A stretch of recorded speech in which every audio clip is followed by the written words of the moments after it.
Раан Макбет, ветеран армії США та аналітик даних на основі відкритих джерел інформації. Вітаю вас в нашій програмі, Райане. Дуже дякую за запрошення. Приємно бути із вами. Я хотів би почати з наступу України вглиб території Росії. Дискусії щодо цього ведуться в Україні, і я думаю, що в Сполучених Штатах теж. Що ви думаєте про це і що думають з цього приводу американці? Я можу сказати вам, що цей наступ був дуже неочікуваним. Мені видається, що Україна атакує там, де немає мінних полів. Оскільки більша частина півдня і сходу України замінована, Україна ухвалила свідоме рішення по суті обійти їх і завдати шкоди противнику, обійшовши його і атакуючи його слабшість місця.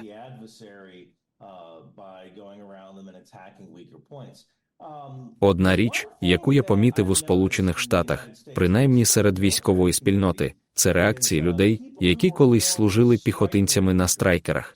Страйкер – це той восьмиколісний бронетранспортер. Страйкери передавали Україні. Військові, які служать в американській армії або колишні піхотинці, які їздили на страйкерах, зараз надзвичайно щасливі, тому що ці бронетранспортери насправді використовуються по своєму призначенню. Це був прорив і спустошення в тилах ворога. Тож здається, що настрій тут, у США, досить хороший, особливо серед колишніх піхотинців, які їздили на страйкерах. Що ви думаєте про цю техніку американського виробництва, яка використовується для наступу України вглиб Росії? Які шанси цієї техніки у бою проти російської техніки там, у Курській області? Зазвичай все залежить від досвідченості екіпажу. Тут не справа в кращій техніці. Так, більш якісна техніка є допоміжною на полі бою. Зазвичай більш високомотивований, краще навчений член екіпажу, як правило, виграє бій, хоча удача також відіграє роль. Однією з переваг багатьох західних одиниць техніки є те, що вони більш живучі. А це означає, що якщо в цю машину влучить ворожий снаряд, є більше шансів, що екіпаж доживе до наступного дня або навіть відремонтує цю машину. Так що саме це має значення. Справа не просто в техніці, ця техніка, до речі, чудова. Важливу роль відіграє техніка в поєднанні з бойовим духом українського воїна. Ось що робить цю техніку такою чудовою. З вашої точки зору, що Україні зараз потрібно від Сполучених Штатів у плані безпекової допомоги, особливо для наступальних цілей? Потрібно більше протитанкових ракет, більше страйкерів. Українці вже показали, що можуть дуже добре використовувати цю техніку.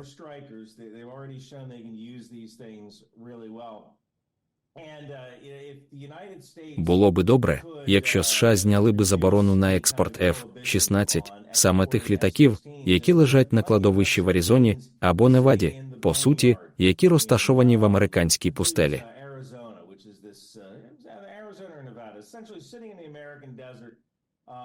Ми можемо відремонтувати ці F-16, ми можемо передати їх Україні, і ми можемо дати їм більше, ніж просто F-16, які були обіцяні урядами Данії та Нідерландів. Ви вже довели, Україна довела, що може використовувати цю техніку.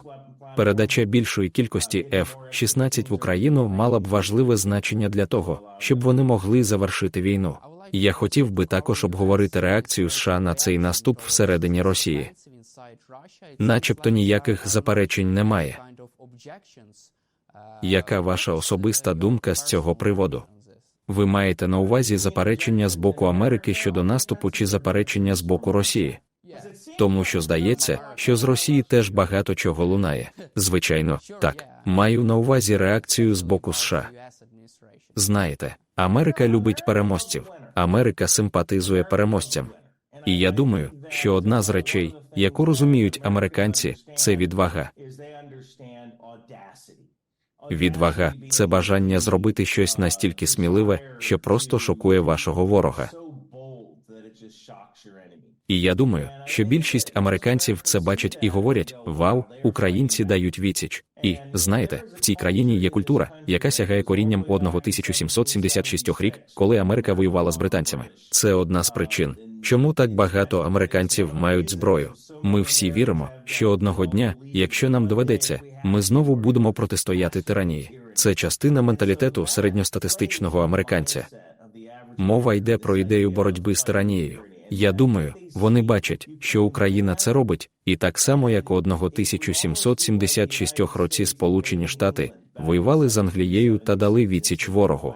Отже, ми бачимо це, і я думаю, що більшість американців цінують відвагу України. Я хотів би також обговорити страх ескалації. Ви вважаєте, що Сполучені Штати таки піддалися на маніпуляції Росії щодо загрози ескалації та ядерної війни? Володимир Путін не застосував ядерну зброю, незважаючи на те, що Україна вторглася в Росію. Ескалація – це дуже багатозначний термін, головним чином тому, що Росії не потрібен привід для ескалації.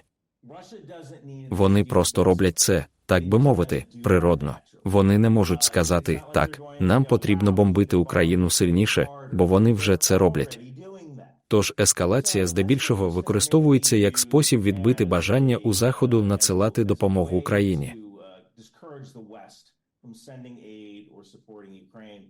І справа в тому, що ядерна зброя насправді не така вже й корисна на полі бою, принаймні за нинішніх оперативних умов.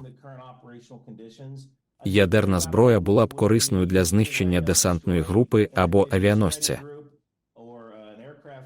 Насправді Україна не має авіаносців. Крім цього, ядерна зброя корисна для ударів по підземних бункерах.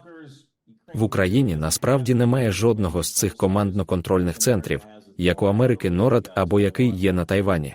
Зараз ядерна зброя може бути використана, щоб зупинити наступ або зупинити прорив, але одна з проблем полягає в тому, що Україна рухається так швидко, що змогла б обійти цю зону використання ядерної зброї або цей конкретний кратер. Крім того, ви можете використати ядерну зброю для контратаки та прориву однієї з ворожих ліній, але з якими силами Росія це зробить? Отже, ви можете скільки завгодно говорити про ескалацію, але з практичної точки зору ядерна зброя насправді неефективна у цьому випадку. А ще потрібно згадати за Китай. Я не здивуюся, якщо Китай скаже Росії, не використовуйте ядерну зброю, тому що як тільки ви це зробите, Америці буде набагато простіше застосувати ядерну зброю проти китайських військ, якщо вони вторгнуться на Тайвань. А це можливо зробити для знищення десантної групи, знищення авіаносців, знищення кораблів. Китай не хоче, щоб ядерну скриньку Пандори відкрили в Україні, тому що вони не хочуть, щоб ядерна зброя використовувалася проти них на Тайвані. А чому адміністрація Байдена взагалі вірила погрозам Путіна і його ядерному блефу? І чому американці вірять цьому ядерному блефу? Що ж, є багато людей, які заробляють на сіянні страху. Більшість американців не розуміють, за яких умов можливе використання ядерної зброї. Коли вони думають про ядерну зброю, вони згадують кадри фільмів, де руйнуються цілі міста. Дуже просто запитувати, а раптом Росія використає ядерну зброю. Втім, більшість людей не задають наступне питання, як це виглядатиме в реальності. Правда. Росія в теорії може використати ядерну зброю десь на Донбасі, щоб спричинити вибух, а потім прорвати оборонну лінію.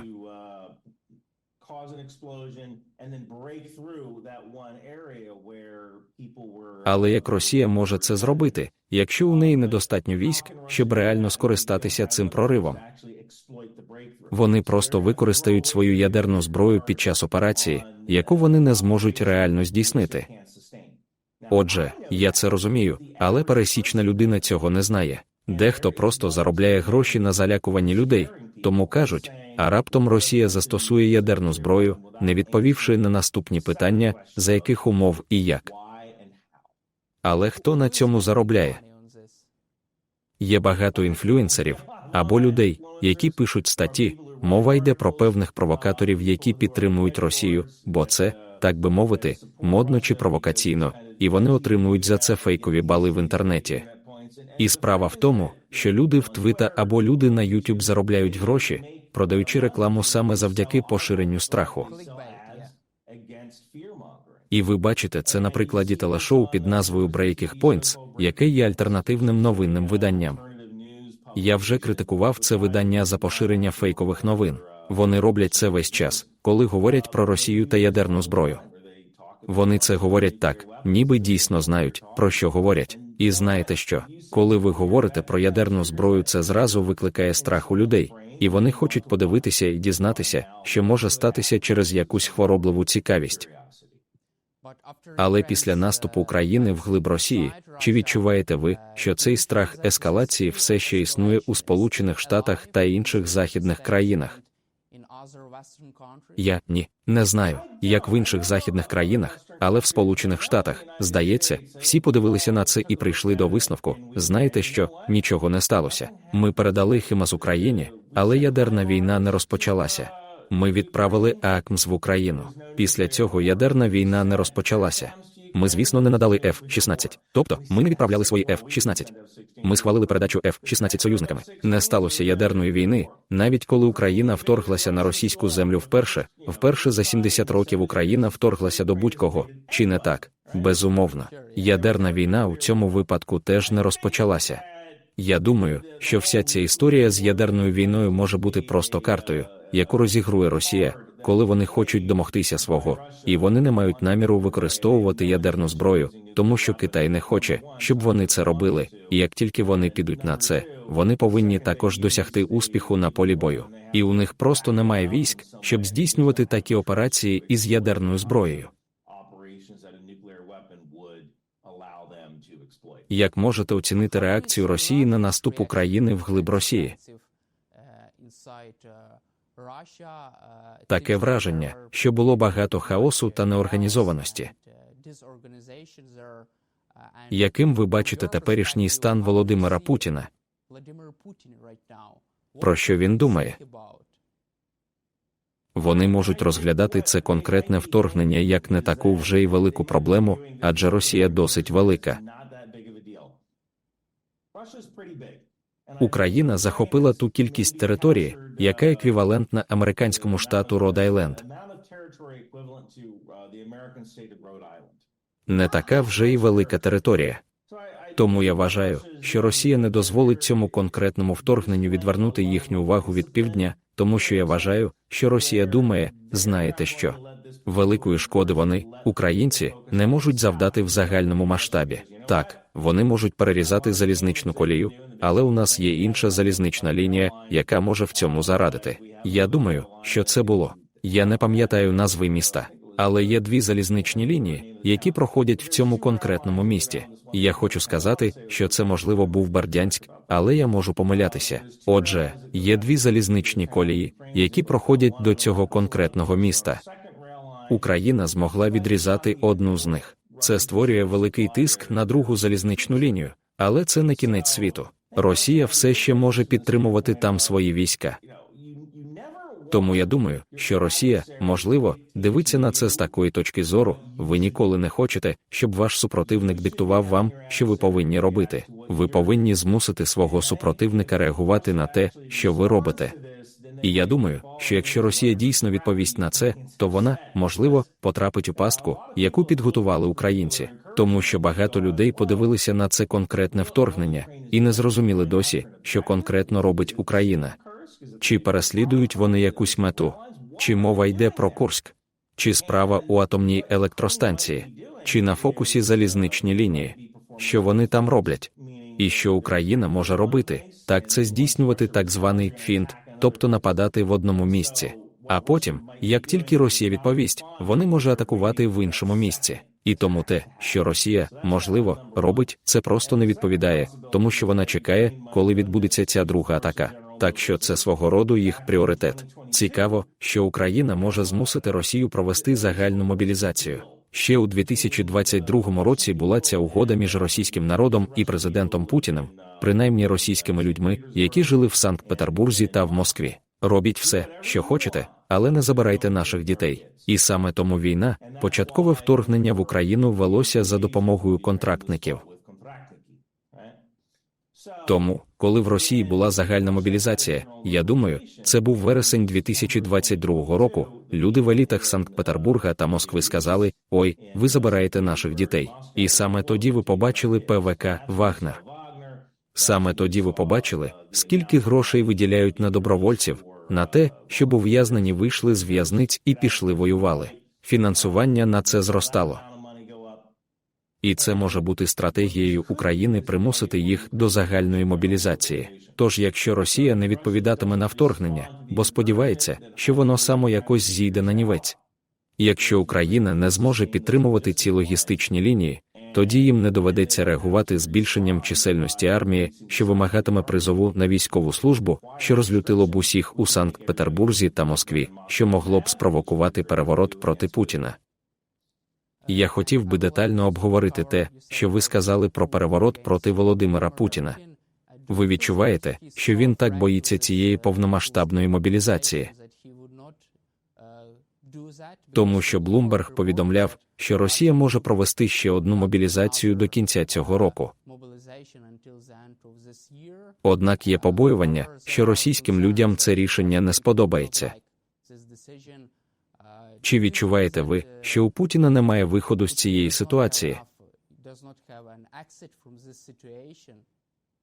Це дуже гарне запитання. Я не впевнений, що тут є хороша відповідь. У бізнесі однією з опцій завжди є нічого не робити. І якщо Україна очікує, що Росія щось зробить, а Росія не потрапить у цю пастку, то насправді є сенс нічого не робити і дозволити Україні зберегти цю територію. Тепер це їхня проблема – захищатися, чи не так? Тому я думаю, відповідь на вторгнення може поставити президента Путіна в гірше становище. І тому ідея полягає в тому, щоб просто не реагувати на це або стримувати це мінімальною кількістю військ. І так, російський контроль над засобами масової інформації достатній, щоб вони могли розкручувати цей наратив. Але станом на зараз, не реагуючи на вторгнення, президент Путін фактично ставить себе в кращу ситуацію, ніж якби він відповів на це. Схоже, що навіть у російських державних засобах масової інформації лунають критичні заяви щодо військових зусиль Володимира Путіна та його стратегії щодо України. Чи є шанс, що ця критика може збільшитися і грати проти Путіна?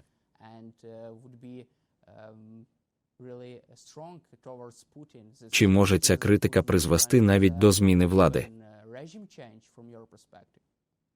Це скоріше геополітичне питання. Я краще розбираюсь в питаннях конкретного озброєння. Але в такому випадку, як цей, я не знаю, чи ця криза обов'язково поставить президента Путіна в подібну ситуацію. Він був збентежений, коли Вагнер здійснив свій 200-мильний марш до Москви і зрештою розвернувся. Здається, він здатний пережити щось подібне. Він здатний пережити незначну критику. Але чого він не зміг би пережити, так це загальної мобілізації, в результаті якої діти еліт пішли б воювати. Це може бути трохи за межею дозволеного, внаслідок чого він втратив би підтримку. Але я думаю, що він може витримати трохи критики від людей, які кажуть, що він недостатньо наполегливо бореться. Але якщо Україна піде вперед і просунеться вперед ще глибше в Курській області,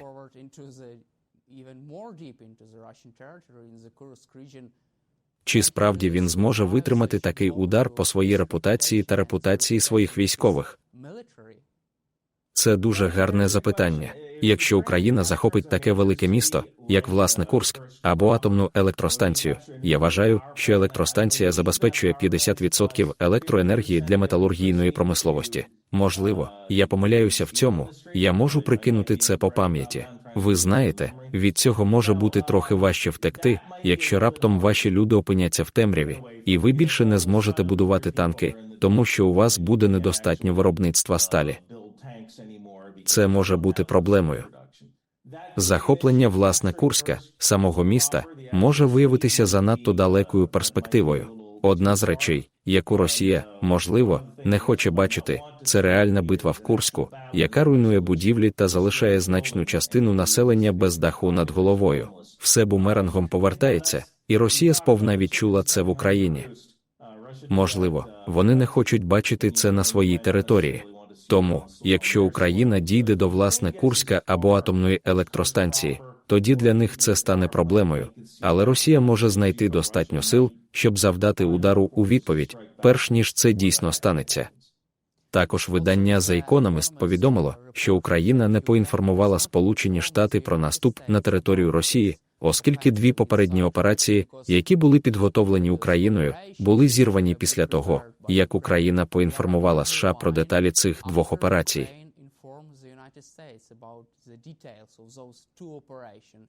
Україну застерегли від першої операції, а другу операцію хтось злив росіянам. Чи вважаєте ви, що в цій комунікації між Україною та США можуть бути проблеми з безпекою інформації? Таке є завжди. Щоразу, коли ви подаєте якийсь сигнал, у вас є шанс, що цей сигнал буде перехоплений. Є й шанс того, що боягузи в американській адміністрації зілють це іншим людям, тому що вони можуть не хотіти, щоб Україна насправді перемогла. Вони можуть хотіти, щоб Україна залишалася в патовій ситуації з Росією, принаймні до закінчення виборів. Американці ненавидять сюрпризи між вереснем і жовтнем виборчих років. Тому я легко можу уявити, як хтось з нинішньої адміністрації зливає таку інформацію, наприклад, готується великий напад, просто тому, що вони не хочуть жодних несподіванок. Але, знаєте, одна з речей, в якій Україна дійсно добре розбирається, і я дуже здивований, їхня оперативна безпека, вони змогли тримати цю операцію в абсолютній таємниці. Я ніколи раніше не бачив нічого подібного. Я вважаю, що дві бригади військ були сховані в Сумах, фактично в підземних паркінгах, а потім відправлені на передову. Те, що вони зробили, було неймовірним. Я думаю, що ця конкретна операція буде вивчатися у військових школах, таких як Вест-Пойнт і Сандхерст, протягом наступних 5-10 років. Це було дійсно так добре, і рівень оперативної безпеки був неймовірним. Чому ми не побачили жодного опору з боку росіян у Курській області наступу України всередині Росії? Цікаве питання, чи не так? Це цікаве питання, і я знаю, що в Росії дійсно існує можливість володіння вогнепальною зброєю. Вам дозволено володіти зброєю, якщо ви громадянин, але єдине, що спадає на думку, це те, що всі чоловіки призовного віку, які могли б стати опором, можливо, вже призвані, але це не означає, що жінки не можуть воювати. Жінки, безумовно, можуть воювати як партизанки, але вони вирішили цього не робити. І тому я можу назвати дві причини. По-перше, їм може не вистачити цивільної вогнепальної зброї, щоб чинити ефективний опір. Росія не схожа на Україну. Україна – вільний народ, і вільним людям зі зброєю в руках зазвичай можна довіряти. І коли Росія вторглася в Україну, вони роздавали автомати АК-47 направо і наліво. Є люди, які гуглять, як користуватися АК-47, правда. Вони навіть не знають, як привести цю зброю в дію. Але Україна довіряє своєму вільному народу настільки, що дає йому зброю і каже, ідіть воювати. А в Росії такого ви не побачите. Можливо, по-перше, їм не вистачило цивільної вогнепальної зброї для ефективного опору. По-друге, можливо, не вистачило молодих людей, щоб чинити ефективний опір. По-третє, Росія, ймовірно, не хотіла паркувати вантажівку в Курську і видавати зброю, тому що вони хотіли б, щоб їхні люди мали ліцензію і щоб вони знали всіх тих, у кого є зброя. Вони не хочуть видавати зброю російському народу, тому що не довіряють своїм людям. Четверта причина може полягати в тому, що, можливо, для деяких росіян політика – це щось, що відбувається з ними, а не те, в чому вони насправді беруть участь, як народ. І якщо ви просто день у день намагаєтеся вижити, то стає дуже важко хотіти стріляти в українців, які приходять у ваш район і приносять вам їжу та стежать, аби з вами було все гаразд.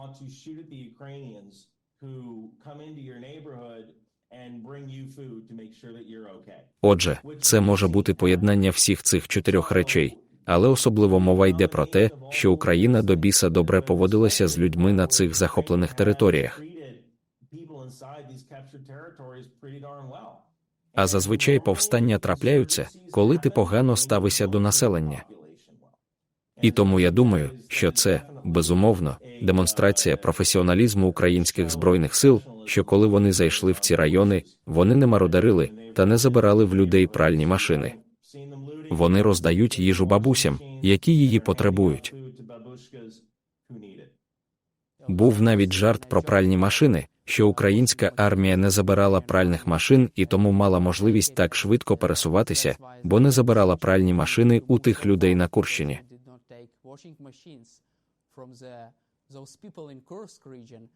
І дуже цікаво, що деякі люди, ми бачили деякі кадри, деякі люди вітали Збройні сили України і навіть були раді цьому вторгненню через ненависть до Володимира Путіна.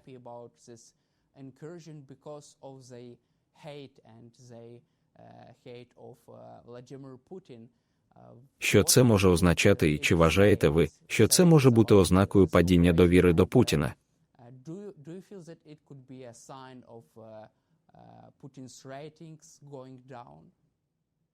Я не впевнений, чи це може означати, що громадська думка щодо Путіна погіршилася, адже, як би жахливо це не звучало, ці люди не мають значення. Люди, які мають значення, є в Москві та Санкт-Петербурзі. Ці конкретні мешканці Курської області радіють, що українці зайшли, можливо, тому що принаймні в регіоні буде певна стабільність, і їм, можливо, не доведеться турбуватися про те, що їхніх синів мобілізують до російської армії. Я маю на увазі, що це чудово, але, врешті-решт, люди, які справді мають значення, це еліти в Санкт-Петербурзі та Москві, які не бачили наслідків цієї війни на власні очі. Ви вважаєте, що вони можуть змінити свою думку, ті еліти в Москві та Санкт-Петербурзі? Чи ви вважаєте, що вони бачать, що справи йдуть не дуже добре і все йде не за планом? Можливо, лише за українським планом. Це може змінитися, якщо це перестане йти їм на користь. І не забувайте, коли ви подивитеся на таку країну, як В'єтнам, коли Сполучені Штати вийшли з В'єтнаму в 1973 році, уряд Південного В'єтнаму протримався ще кілька років, ще 2 роки, перш ніж повністю розвалився. І якщо ви еліта в Південному В'єтнамі і деякі прикордонні райони потрапляють під контроль противника, ви, можливо, не будете дуже стурбовані, адже це так далеко від вас. Тож доки еліти в Москві та Санкт-Петербурзі не відчують цього особисто, вони можуть не відчувати особливого зв'язку з війною.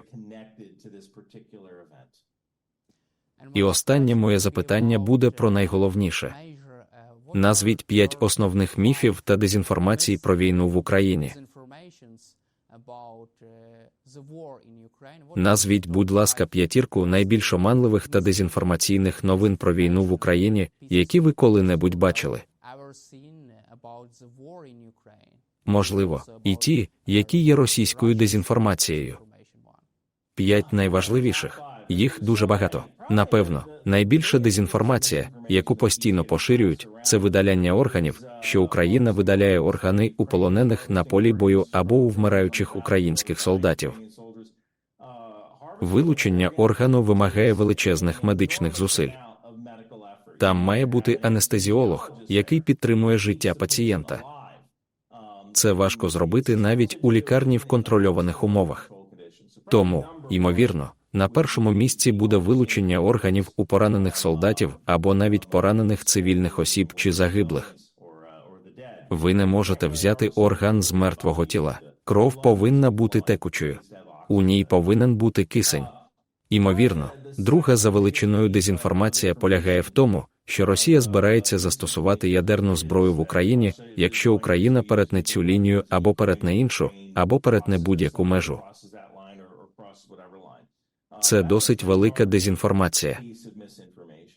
Я думаю, що третє – це те, що моральний дух в Україні низький. Я розумію, що моральний дух в деяких місцях низький, але ми говоримо про народ, який заповнював пляшки з коктейлями Молотова і залишав їх на автобусних зупинках.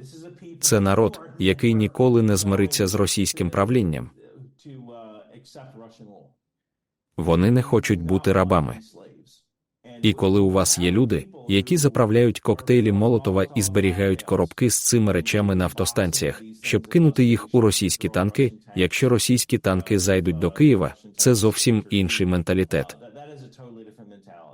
І це не той менталітет, який ми бачили в Росії, адже там коктейлі Молотова ніхто не готує. Можливо, якщо є четвертий пункт, то четвертий пункт може полягати в тому, що президент Зеленський корумпований. В Україні є корупція, і в Америці також є корупція. Ви знаєте, але одна історія, яка постійно лунає. Подивіться на всі особняки Зеленського, подивіться на всі його яхти, подивіться, його дружина щойно купила машину за $4,5 мільйона. Рівень корупції в Україні російська пропаганда доводить до крайності. І, мабуть, п'ята найнебезпечніша дезінформація, яку поширює Росія, полягає в тому, що якщо НАТО втрутиться, то буде Третя світова війна.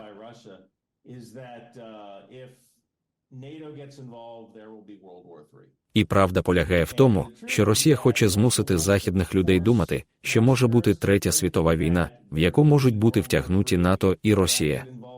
А факт полягає в тому, що Росія не хоче, щоб НАТО було залучене в цей конфлікт, тому що в такому випадку НАТО зробить так, що ця війна закінчиться через 6 тижнів. Це буде схоже на те, що ми бачили під час падіння Іраку, де ми втрутилися і той уряд було повалено протягом 6 тижнів. Росії ще й прийдеться воювати проти сучасної армії зі значною військово-повітряною потужністю. Українська армія до біса сучасна, але вона не має повітряних сил, щоб її підтримати. І Росія була б на межі поразки протягом кількох днів, якщо б потрапила під такий рівень безперервних 24-годинних авіаударів. Для них це було б великою проблемою. Отже, п'яте, напевно, це міф про те, що існує якийсь тригер, який призведе до того, що НАТО втрутиться, і раптово розпочнеться ядерна війна, що знищить світ. Що ж, Росія не хоче, щоб НАТО втручалося, тому що тоді вони зазнають поразки. Дякую, Райане, за участь у нашому інтерв'ю, за ваш час. Слава Україні! Що ж, величезне спасибі. Було приємно бути із вами.